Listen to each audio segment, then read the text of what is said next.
Ada-ada aja ya Kapolda Sulawesi Tenggara Irjen Agus Nugroho ini. Masa dia sebut kasus perkosaan yang menimpa gadis berusia 16 tahun berinisial RO dengan istilah persetubuhan. Agus bilang kayak gitu saat melakukan konferensi pers di Polda Sulteng pada Kamis 1 Juni lalu.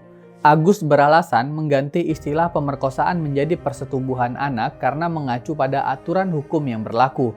Menurutnya, mengacu pada KUHP kalau perkosaan itu ada tindakan atau ancaman kekerasan atau ada tindakan memaksa untuk bersetubuh. Sedangkan dalam kasus RO unsur itu nggak ada. Tindakan para tersangka dilakukan sendiri-sendiri, tidak secara paksa melainkan ada bujuk rayuan dan iming-iming bahkan dijanjikan menikah, jelas Agus. Komisioner Komnas Perempuan Siti Aminah Tardi membantah itu. Menurutnya, setiap aktivitas seksual terhadap anak dengan sendirinya adalah tindak pidana kekerasan seksual.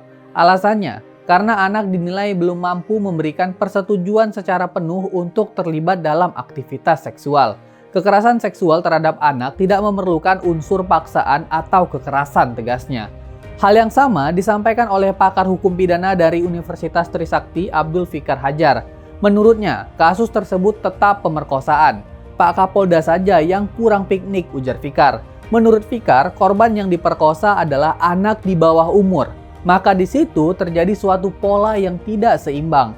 Fikar juga menegaskan, pemaksaan tidak melulu lalui fisik, melainkan bisa juga lewat paksaan psikis. Fikar memberi saran agar penegak hukum melengkapi pengetahuannya dengan ilmu penunjang lain, seperti sosiologi dan antropologi. Sehingga ketika polisi memeriksa suatu kasus atau peristiwa, maka akan banyak perspektif yang didapat untuk membantu pengusutan sebuah kasus.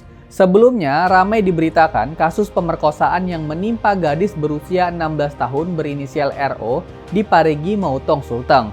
RO diperkosa oleh 11 orang dalam kurun waktu 10 bulan.